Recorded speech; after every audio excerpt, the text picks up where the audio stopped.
The Martinez family had built their reputation on practical success over 3 generations. Dad owned a successful construction company, Mom ran a thriving catering business, and my older brother Carlos had followed their entrepreneurial path by opening a chain of auto repair shops. They understood tangible businesses with measurable results. Pour concrete, fix engines, feed people, collect payment. Then there was me at 31, the family outlier who'd spent the last 8 years playing lawyer, as Dad liked to say. What my family saw was Carmen, the perpetual student who'd racked up massive law school debt only to work at a small legal aid clinic making a fraction of what her brother earned turning wrenches. What they didn't know was that Carmen Martinez had been appointed to the Superior Court bench 6 months ago, making her the youngest Latina judge in the state's history. The appointment had been kept deliberately quiet during the confirmation process, and I'd chosen not to share the news with my family until the swearing-in ceremony next month. They saw the legal aid clinic work, the modest apartment, the 10-year-old Honda, and constructed their own narrative about my failed ambitions and impractical career choices.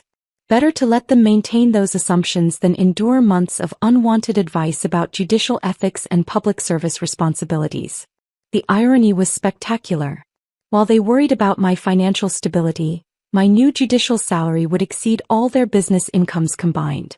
While they questioned my career trajectory, legal scholars were calling my appointment a breakthrough moment for diversity in the judiciary. But to my family, I was just Carmen who'd wasted 8 years chasing impossible dreams instead of learning a practical trade. Morrison, Blake & Associates held their annual holiday party at the Downtown Athletic Club, a networking event that brought together the city's legal community, business leaders and public officials. Dad's construction company had done renovation work for several law firms over the years, which somehow earned him an invitation to this year's celebration. He'd been excited about attending, seeing it as an opportunity to drum up business among attorneys who might need construction services. The fact that his daughter worked in the legal field made him feel like an insider, even though he'd spent years dismissing that same field as impractical dreaming.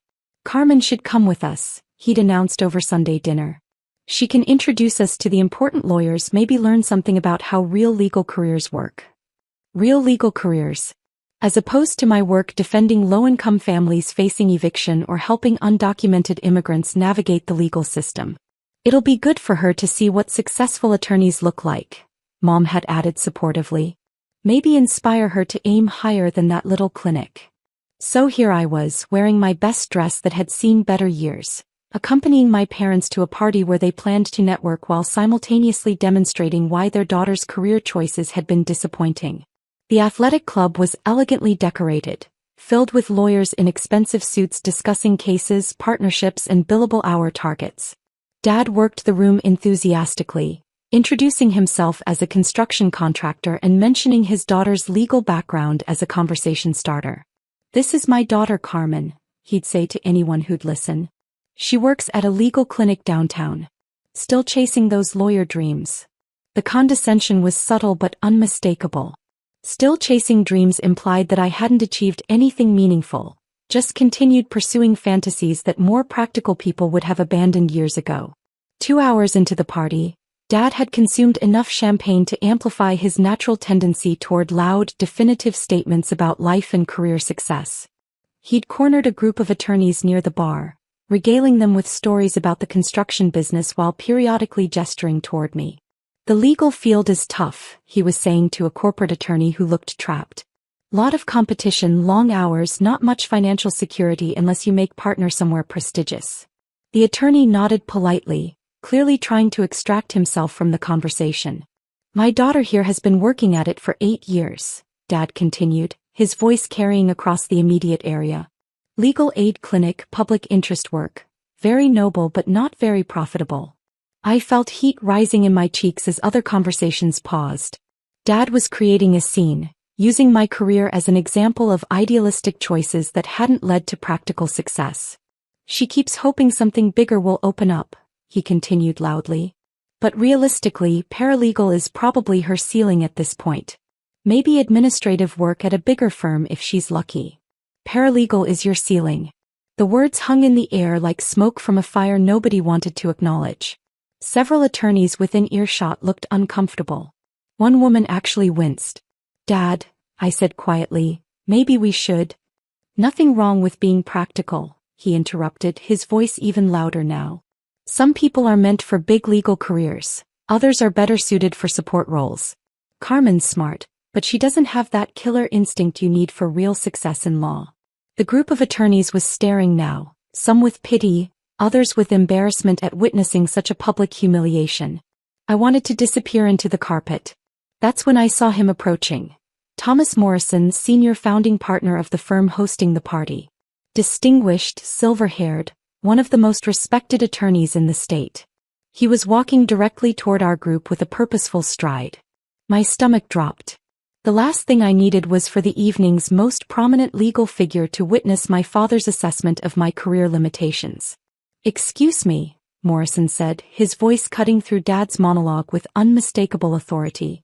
I couldn't help but overhear. Dad turned, suddenly aware that someone important was approaching. Morrison's presence commanded immediate attention. Conversations stopped, people stepped aside, the entire area focused on whatever he was about to say. "Judge Martinez," Morrison continued, his face breaking into a genuine smile. "I didn't expect to see you here tonight. Judge Martinez." The title hit the group like a physical force. Dad's champagne glass actually trembled in his hand. "Mr. Morrison," I said, extending my hand. "Thank you for the invitation. The honor is ours. I have to say, your appointment to the Superior Court has generated tremendous excitement in the legal community. Youngest Latina judge in state history. Absolutely groundbreaking." The silence around us was complete. Dad's face had gone through several color changes, settling on a sickly green. Morrison continued, oblivious to the family drama he'd just detonated. "I've been following your work at Legal Aid for years. The Martinez precedent on tenant rights? Brilliant legal reasoning. And your immigration law expertise. The State Bar Association is considering you for their Human Rights Award." "Thank you," I said, acutely aware of every eye in the vicinity staring at our conversation. "When is the swearing-in ceremony? I'd love to attend if my schedule permits." "Next month. The governor's office is coordinating the details." "Wonderful. The judiciary is lucky to have someone with your background and principles. Your legal aid experience will bring such valuable perspective to the bench." Dad hadn't moved or spoken. He stood frozen, still holding his champagne glass, processing the fact that his daughter, whose career ceiling he'd just declared to be paralegal work, was actually a Superior Court judge. Morrison turned to the group of attorneys who'd been trapped in Dad's earlier monologue. "Have you all met Judge Martinez?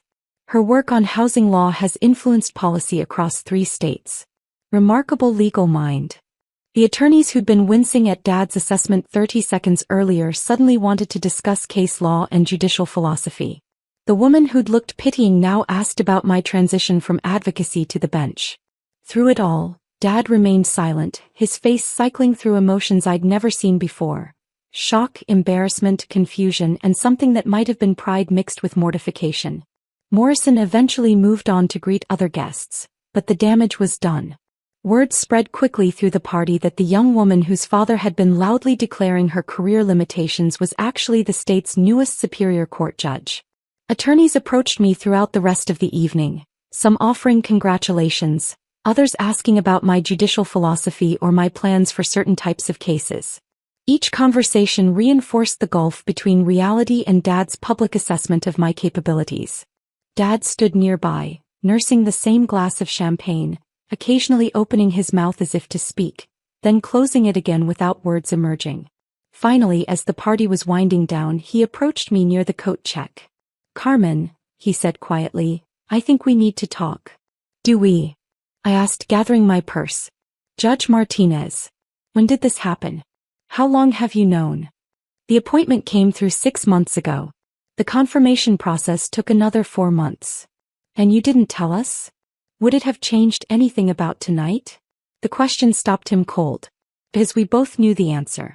Yes, it absolutely would have changed everything. He would never have made those comments about my career ceiling if he'd known I was a Superior Court judge. He would have introduced me differently, spoken about my work with pride instead of resignation. But he would have changed his behavior because of status and recognition, not because I deserved basic respect as someone working to serve justice and help vulnerable populations. We didn't know, he said weakly. You didn't know because you never asked what my work actually involved. You saw legal aid clinic and decided what that meant without showing any interest in my cases, my impact, or my professional development. Mom appeared, having overheard enough conversations to piece together what had happened. Carmen, sweetheart, why didn't you share this news with us? Because I wanted to see how you'd treat me without knowing. And now I know. Dad's face reddened. Carmen, I'm proud of what you've accomplished. I always supported your career. You called paralegal work my ceiling 20 minutes ago.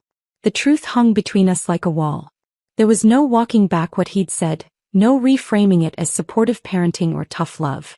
I didn't realize the scope of your achievements, he said finally. That's exactly the problem. You didn't realize because you didn't care enough to find out. The swearing-in ceremony was held at the state capitol, with the governor presiding and the chief justice administering the oath. My family attended, sitting in the front row, watching their disappointing daughter become the youngest Latina judge in state history. The media coverage was extensive. Legal journals wrote about the significance of my appointment. The state bar featured my story in their quarterly publication.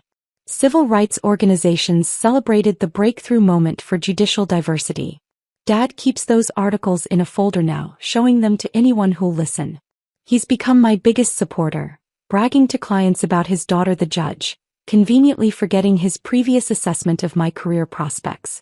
The family dynamic has shifted permanently, but the damage to our relationship took longer to repair. Trust isn't restored by newspaper articles or ceremonial appointments. It's rebuilt through consistency, respect, and acknowledgement of past failures. I still work in public service, still drive my practical car, still choose substance over show. The judicial salary allows for more financial security, but my values haven't changed. Justice isn't about prestige or recognition. It's about ensuring fairness and protecting people's rights. The people who knew my worth before they knew my title. My colleagues at Legal Aid, the families I'd helped, the community leaders who'd worked alongside me, they're still the same. Because genuine respect isn't built on job titles or ceremonial appointments. Dad called about Christmas plans last week. No mention of career ceilings or practical limitations. No suggestions about aiming higher or being more realistic. Some lessons take public humiliation to stick, but they do stick eventually. Even for fathers who mistake quiet dedication for lack of ambition. Last month, I presided over my 100th case as a Superior Court judge. Every decision is guided by the principles I learned serving vulnerable populations. Fairness, compassion, and unwavering commitment to justice under law. That's worth more than all the networking opportunities and family approval in the world.